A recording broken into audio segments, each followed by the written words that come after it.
Donc, on va continuer sur ce projet numéro 3. Dans une vidéo précédente, je me suis intéressé à la partie back-end, en tout cas au début de la partie, avec la création du serveur, avec une fonction qui permet de faire quelques petites vérifications par rapport au port qu'on va utiliser, ce qui est visible ici, on fait passer le port comme paramètre de cette fonction normalize port. Et normalize port contient tout ceci pour éviter les valeurs toxiques, comme c'est écrit. Mais en l'occurrence, on sait que c'est cette condition-là qui va être remplie, donc c'est parfait. Donc là, j'exporte une app qui en réalité va être l'objet d'une certaine façon euh, du serveur. Ça se voit ici. Et cette application que j'exporte, apparemment, en tout cas que j'ai exporté, qui est exportable, se trouve ici. Là, c'est des middleware sans grande conséquence, c'est pas encore du routing. On récupère aucune information vraiment intéressante pour l'instant. Mais c'était un exemple pour vous montrer comment on utilise les middleware avec Next et comment on crée une application express, puisqu'il s'agit d'une application express, puisque j'ai installé dans le package.json express avec la commande npm install express. Donc voilà, c'est ce que j'avais vu dans cette première partie sur le backend. Maintenant, on va s'intéresser à la création d'une application Angular. Et en réalité, oui, on va s'y atteler tout de suite. Donc, je me place. C'est des projets. Déjà, je vais regarder quels sont les projets qui sont sur mon bureau. Projet EJS, je pense. Voilà. Oui, j'ai appelé. Non, c'est projet 3. Mais oui, c'est projet 3 des projets EJS. Okay. LS, oui. Hop. Projet numéro 3. Clear, LS, des front-end. Et là, on va installer le CLI, donc le Command Line Interface ou interface de ligne de commande d'Angular, en fait, qui permet en tant qu'outil de créer, de gérer et de déployer des applications Angular. En réalité, je l'ai déjà installé sur mon ordinateur avec la commande npm un peu plus loin i, un peu plus loin le flag g, un peu plus loin @angular /cli. Donc je l'ai déjà installé. Donc tout va bien. Tout ce qu'il me reste à faire, c'est en réalité de continuer en installant, enfin en créant mon application en réalité. Donc ce qui va se passer, c'est que là je vais utiliser dans la ligne de commande une nouvelle commande, donc qui sera la suivante. Alors ng new, je vais l'appeler Boris shop, ou non, Alex shop, au moins ça se voit. Le style que je vais utiliser, c'est du SCSS. Et on va pas s'intéresser au test pour l'instant. Donc voilà, la ligne de commande est la suivante. Donc ng new, vous mettez le nom de votre projet, vous sélectionnez le style que vous voulez utiliser et ça c'est en réalité facultatif. Donc voilà, il suffit donc de cliquer sur pour que ça installe justement tout ce dont j'ai besoin. Et ça s'est fait assez rapidement, comme vous pouvez le voir. Ça continue d'installer. Donc ça génère donc une application Angular. Et ça installe les dépendances du projet et ça initialise aussi un dépôt Git. Donc voilà. Et le flag _style égale SCSS, ça dit en fait au CLI que je souhaite utiliser le SCSS pour les styles plutôt que le CSS ou l'ES par exemple. mais ça c'est pas très intéressant. Voilà, tout est installé, donc on fait un petit clear parce qu'il y a beaucoup de choses, on fait ls, on rentre dans Alex Shop et on peut voir la structure initiale d'un projet Angular. Donc voilà, mon petit projet va commencer comme ça. Étant donné que j'ai envie qu'il... enfin, je pense qu'il va tourner naturellement. D'ailleurs, je vais faire un CD package, un CAD plutôt, package JSON pour avoir des petites informations. Et donc voilà, on peut voir toutes les dépendances qui sont installées. Si je clique sur Start, ça fait ngserve. Et c'est un peu ce qui va se passer. Je vais cliquer sur npm start. Ou ngserve, en gros je peux faire les deux, hein, ça reviendrait au même. Et ensuite je vais savoir sur quel port ça tourne. Alors là je fais un clear, ls, npm start, hop. Ok, donc maintenant, si je comprends bien,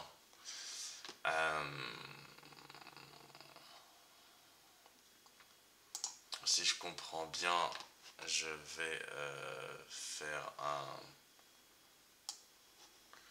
hop et je vais mettre localhost pour 4200 hop, et voilà notre petite application pour l'instant. Donc on voit que ça c'est évidemment la présentation par défaut.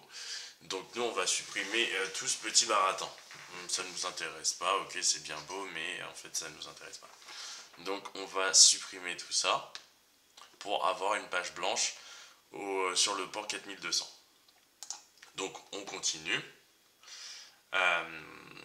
Maintenant ce qui va nous intéresser c'est d'explorer un peu ce dossier. Donc ce que vous pouvez voir c'est que il y a...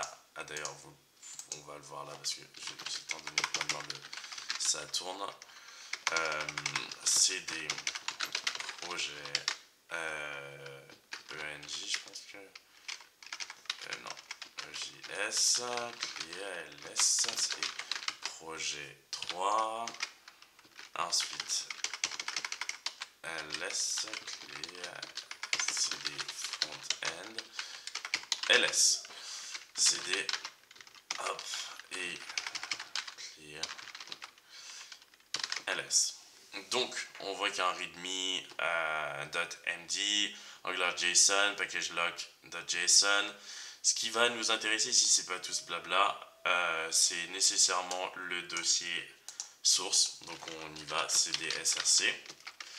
On fait un client, on fait un ls. On voit donc qu'il y a 3 dossiers, app, environment, assets, et des fichiers index.html, polyfills.ts and test.ts. Donc ça se voit qu'on va utiliser du TypeScript, main du TypeScript, TypeScript, SCSS. Donc là on aura le style global de l'application qu'on crée. Là si on fait une petite exploration du index.html, on fait un cat index.html, ce qu'on voit c'est que il n'y a pas beaucoup de choses, hein. Il n'y a pas beaucoup de choses, on voit qu'il y a des balises particulières, hein, app-route, qui va en réalité, cette app représente le component principal de l'application. Donc les applications Angular fonctionnent avec des components. Donc voilà, donc ça on va pas le toucher. Il y a ls.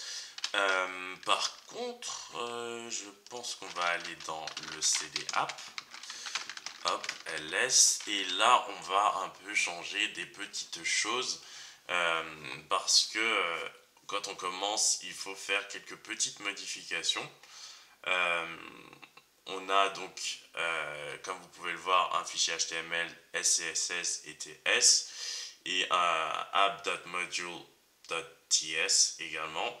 Et donc là, on va commencer à modifier certaines petites informations.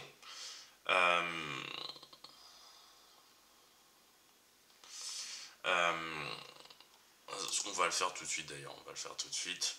Ce qui va se passer, c'est que on va créer notre premier component, ce qui va plutôt être intéressant. En réalité, component, c'est un mot qui signifie donc composant. Et en fait, les composants, comme je l'ai dit, sont les composants de base d'une application Angular. Et on peut même d'ailleurs voir l'application Angular comme une arborescence de components avec add component comme component, on va dire, racine, un root component. D'où le root qu'on a vu écrit tout à l'heure. Et ce qui va être intéressant, c'est que pour créer un component, on va d'abord supprimer le contenu de app.component.html, donc c'est ce qu'on va faire là tout de suite. On va dedans. Non, on va même pas dedans. En réalité, on va juste regarder comment c'est. Oh là là, non, c'est trop simple. On supprime. Et on le recrée, évidemment, mais on le supprime surtout. Alors, moi, je fais un remove app component.html. Trop de blabla.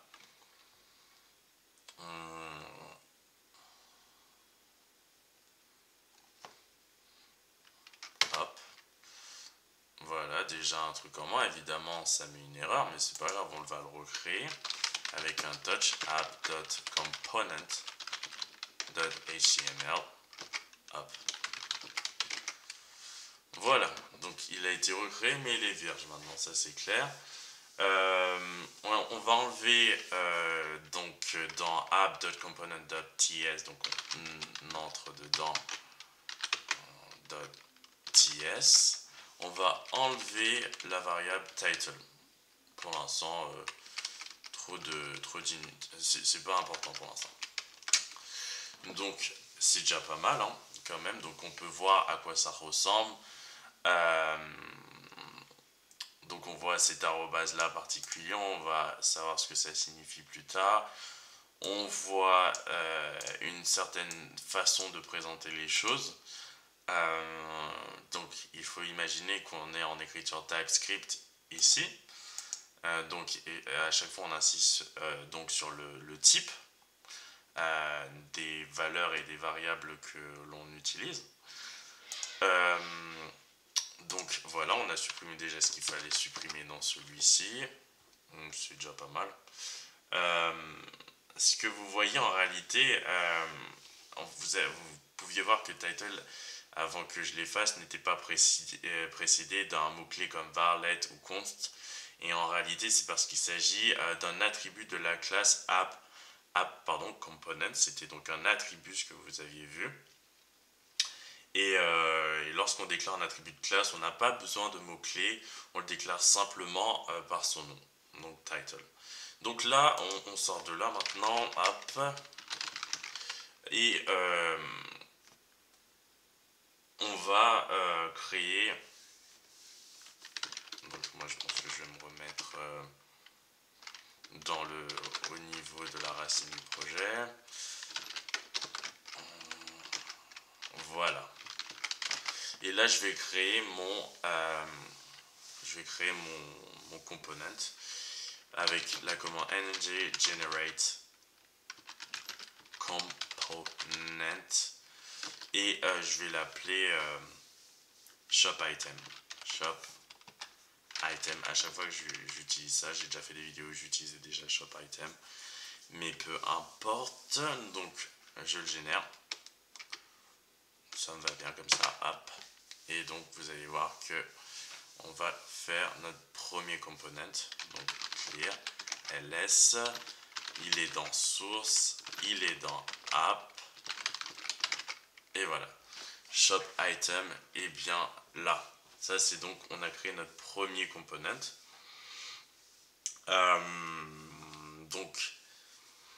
Donc il a créé donc un dossier, un sous-dossier, donc shop item, donc on peut voir.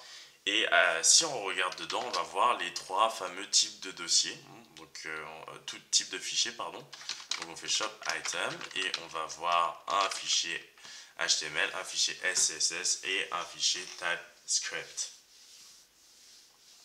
Ensuite, on peut regarder dans App Modules ce qui a changé. C'est assez intéressant, donc on y va.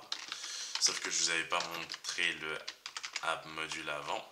Ouais, mais de toute façon, pardon, hop, c'est pas un clear, c'est un nano que je voulais faire. App Module TS. Et en réalité, ce que ça vous met, c'est que ça a ajouté cette ligne. Hop, celui-ci, ça l'a ajouté aussi en import. Shop Item Component, avant ça n'aurait pas été là. Cette ligne n'aurait pas été là et cette ligne n'aurait pas été là. Donc voilà, c'est déjà pas mal. En fait, pour utiliser un component dans une application, il faut le déclarer dans un module et donc ça l'a déclaré automatiquement dans le module principal de l'application, hein, le app.module.ts. Et à chaque fois qu'on va créer un component, il sera nécessairement placé dedans.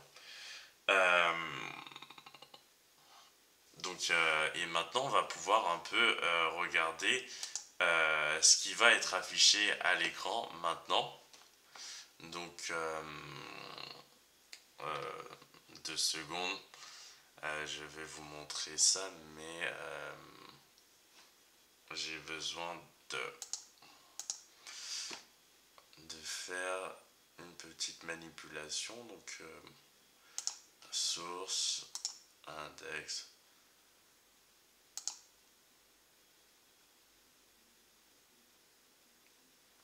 Bon, le temps de chargement n'est pas bon. De toute façon, j'utilise un port, donc ça va pas fonctionner de la même manière. Donc, je vais faire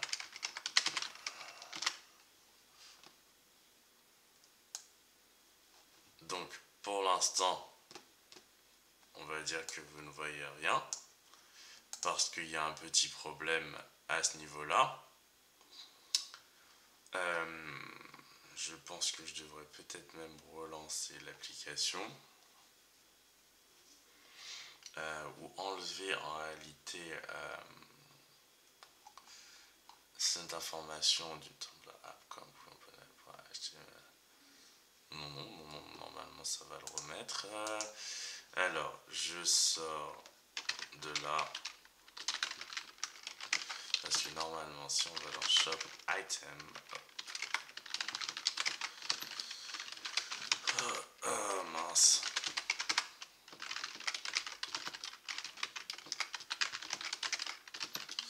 Alors,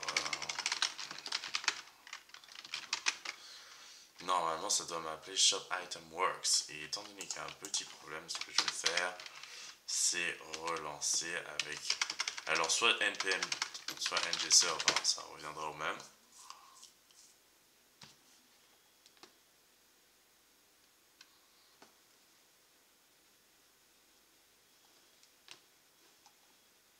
Bon. Pourquoi ça n'apparaît toujours pas là?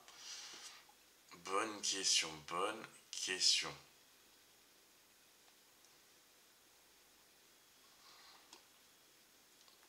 Donc, en réalité, il faut faire quelques petites manipulations pour que le contenu apparaisse. Et je pense savoir lesquelles, mais on va y aller au fur et à mesure. Donc, d'abord, les ls. Donc, ce qui se passe, c'est que déjà pour que ça apparaisse, je pense que je vais devoir le mettre dans app.component.html et donc il faut que je fasse un nano. Oui, en fait, il n'y a rien dedans. Et si je mets, comment je l'ai appelé? No. Comment j'ai appelé alors? Shop, c'est des shops. Je pense que je vais mettre la balise shop item, je pense. Shop item, c'est ce que je vais faire. Hop.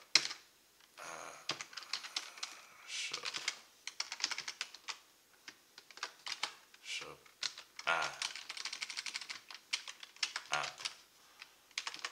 Shop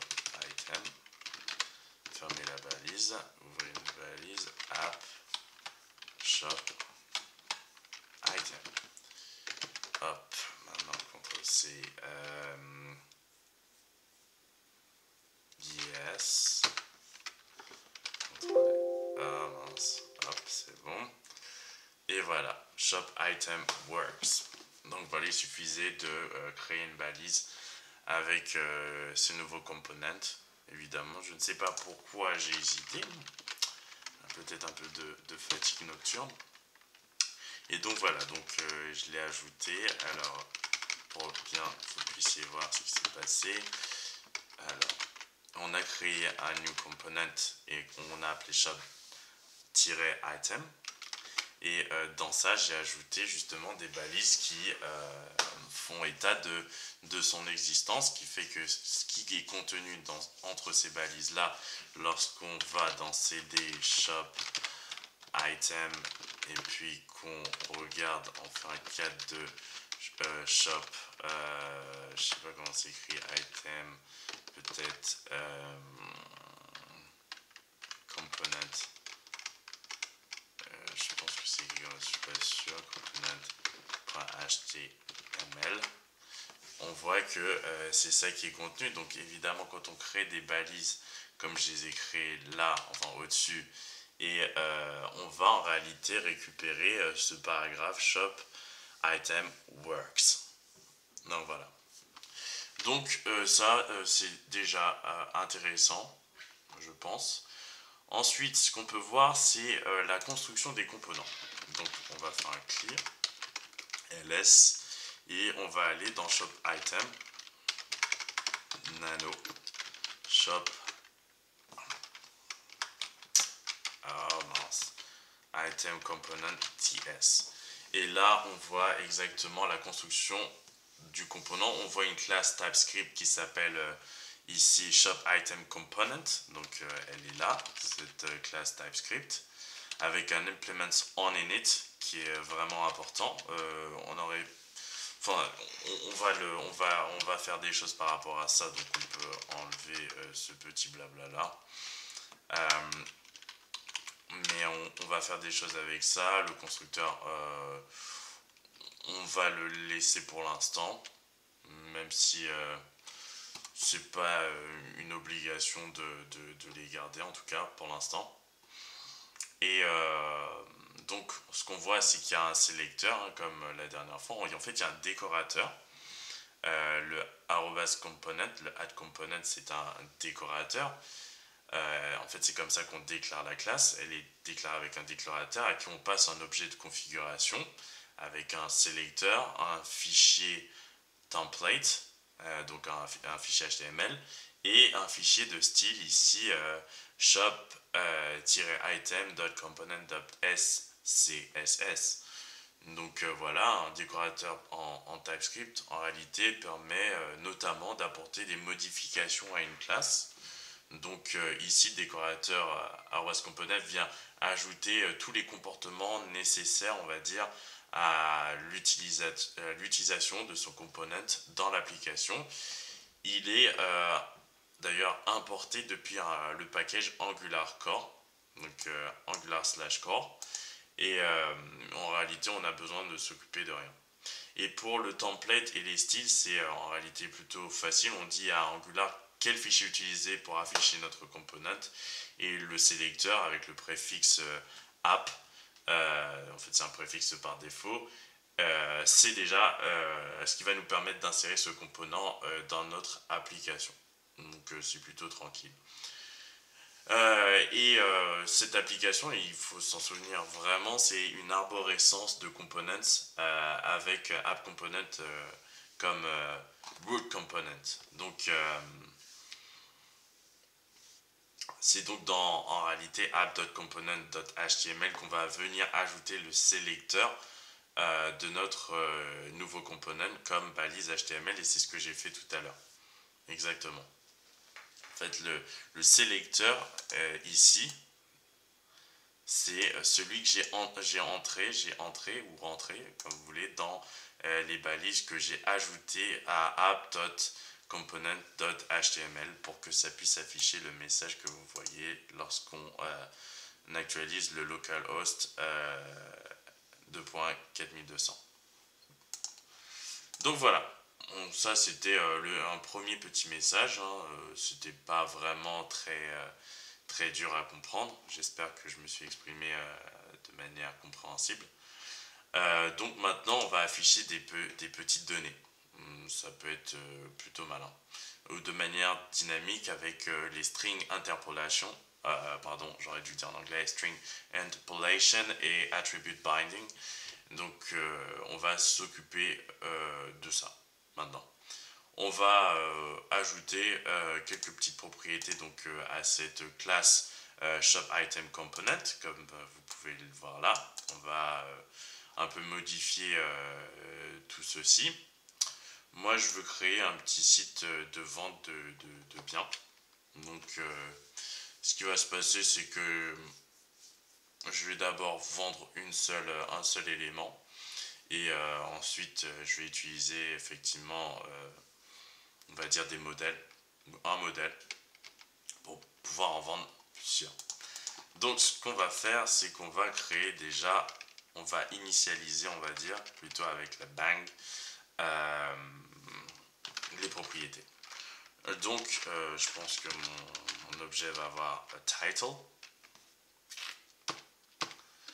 qui va être un string, par exemple une photo, une voiture. On va faire des titres simples pour l'instant. D'ailleurs, j'aurais dû même travailler sur, je sais pas pourquoi je fais ça sur ça, je devrais faire ça sur, je vais sortir de ça, ERC, CTRL X, no. Et je vais travailler directement sur ça. Donc pas sur cette partie back-end, sur l'application ensuite shopItem, et voilà, on va travailler directement là, au moins ce sera plus compréhensible pour vous.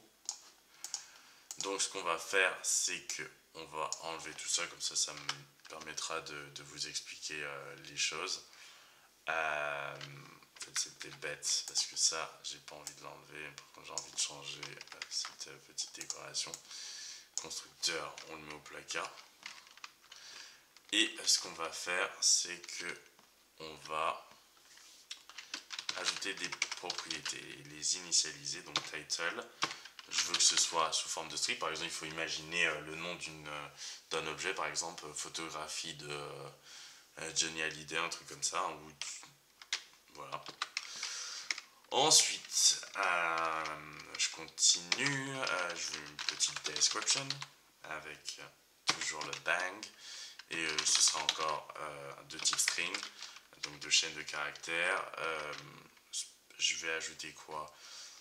Title, description, image. Il me faut une image quand même. Image URL.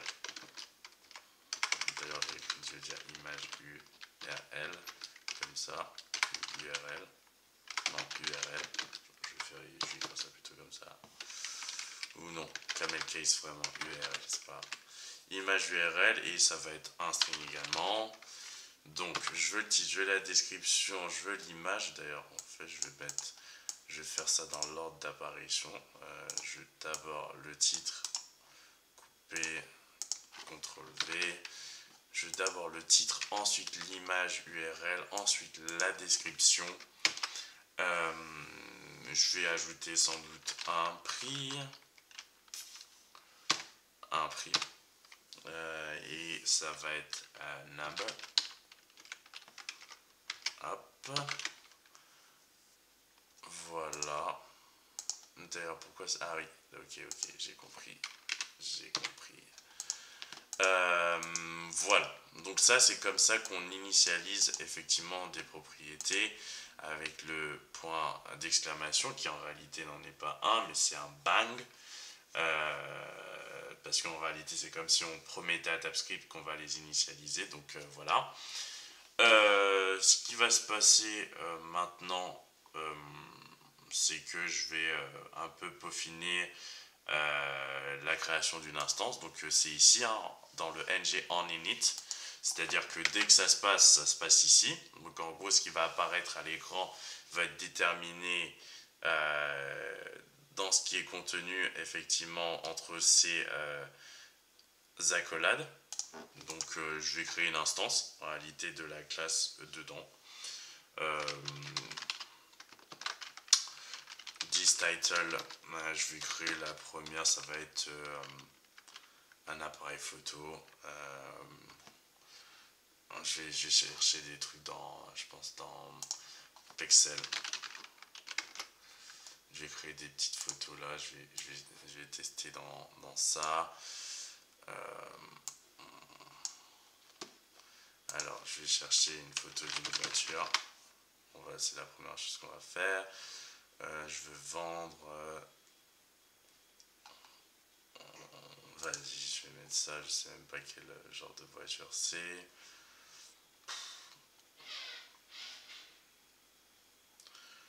Ouais, non, il faut être. Je vais mettre une BMW pourtant, même si la voiture est magnifique, hein, très belle voiture. Je vais mettre une BMW. Ok. Oh, je pourrais vendre une moto, tiens. Je vais prendre plutôt ça, je vais vendre une moto. Enregistrer l'adresse de l'image. Hop. Alors, en fait, là, c'était pas ça que je voulais mettre. Là, 10 description égale, tac tac, je vais compléter après. Et d'ailleurs, il faudrait peut-être que je pense à mettre des points-virgules. Des points-virgules. Là, je vais mettre this. Ah mince, après je suis bête, à chaque fois je fais l'erreur. This image URL, et là, je vais mettre, hop, CTRL V, il y aura une belle petite image. Donc ça c'est déjà pas mal. Ensuite la description, je vais mettre moto BM de la marque BMW rouge en parfait état, vu la photo, en parfait état, moto rouge en parfait état, le prix, this price égale, je vais mettre 20 000 euros.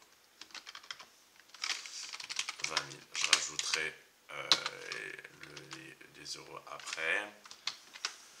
Donc voilà, c'est déjà une première information, une première instance. Donc il y a 1, 2, 3, 4 propriétés et on trouve bien les 1, 2, 3, 4 propriétés présentées.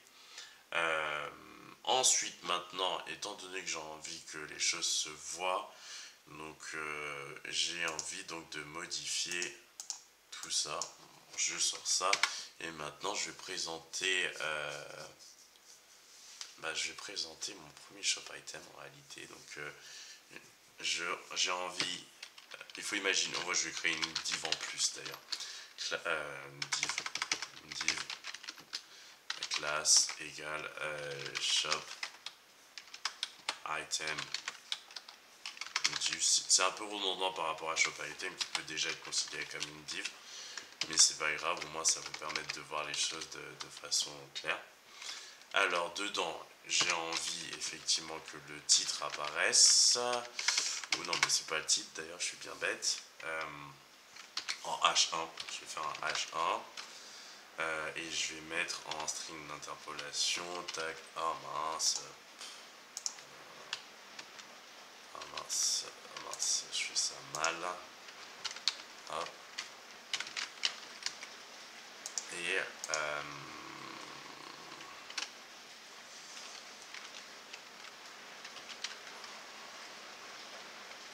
d'ailleurs c'est ce que je vais faire, mais en fait j'ai même pas besoin de, j'ai pas créé de modèle pour l'instant. Je vais faire title, donc ça va reconnaître tout de suite que c'est le title. Ensuite je vais créer un paragraphe, non même pas, mais je vais créer plutôt une div classe et je vais l'appeler shop item img div, la classe, et dedans je vais mettre l'image img src avec alt. Et d'ailleurs, le alt, j'aurais dû même le créer. Oh non, mais je vais mettre la description. Non, attends, en fait, c'est plus que simple. Je vais mettre... voilà, c'est attribute binding. Et je vais mettre...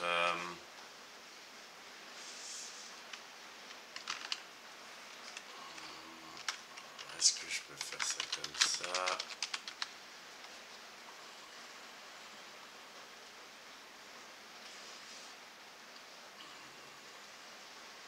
Oui, c'est ça en fait, c'est ce que je vais faire. Et dans ça, je vais faire attribute binding également. Et je vais ajouter image URL. Donc j'ai écrit comme ça.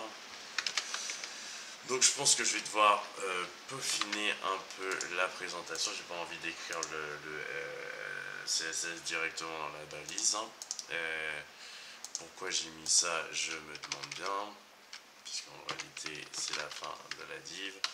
Donc voilà. Donc là il y a tout par rapport à ça.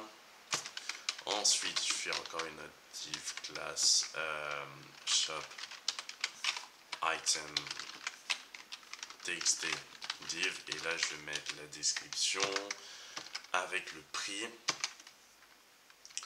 Alors la description, je vais faire un paragraphe et je vais balancer en string interpolation la description. Et juste en dessous, je vais mettre un span. Et je vais balancer, j'aurais pu mettre si je vais mettre ça, et je vais pas mettre un span, je vais mettre up, et je vais mettre le price, et je vais rajouter 00, et je vais mettre euro. Alors voilà, donc, en fait j'étais même pas obligé de mettre ça, je vais mettre ça seulement. Alors on y va. Alors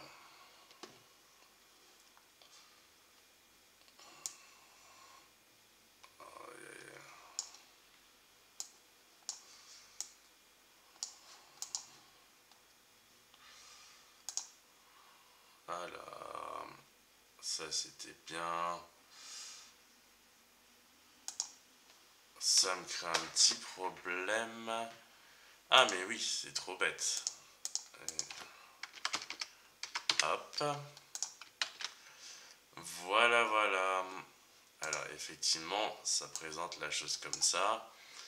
Évidemment, on peut peaufiner. Et d'ailleurs, mon prix, je ne sais pas où il est. D'ailleurs, je ne sais pas où il est du tout. J'ai dû mal écrire quelque chose. Pourquoi mon prix, je ne le vois pas en header? Alors, il y a un petit problème. Pourquoi je vois pas mon prix? Hop, inspecter. Hop. Il n'y a rien d'écrit dedans, donc ça veut dire que j'ai mal écrit quelque chose. H1, title. Ah mais j'ai rien mis. Simple. Alors, moto B M W rouge.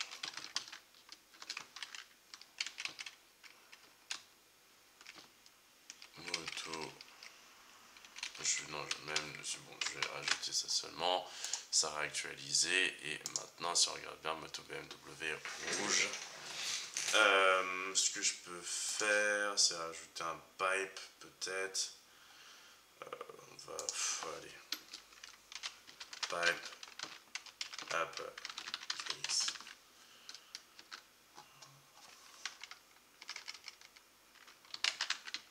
Est-ce que ça va fonctionner? Oui, effectivement, ça fonctionne. Non,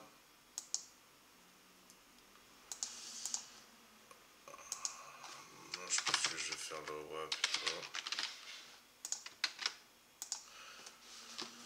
Non, bon, qu'importe. Je pense que j'ai surtout pas mettre de pipe. Hop. Mais je peux le mettre en petite précision là, dans le sens où si vous avez envie d'ajouter un pipe uppercase, lowercase, notamment, etc. Donc, je pense qu'il y en a un autre que je connais qui s'appelle title case, mais je suis pas certain. Je vais juste vérifier. Ah si, title case ça fonctionne d'ailleurs.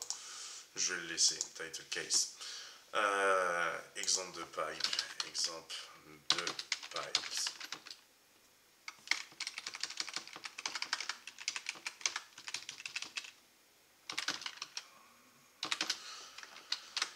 Ensuite, nous on va poursuivre dans cette aventure. Sans doute dans une prochaine vidéo, parce que je pense que celle-ci est assez longue, où je vais vous expliquer d'autres petites choses concernant Angular.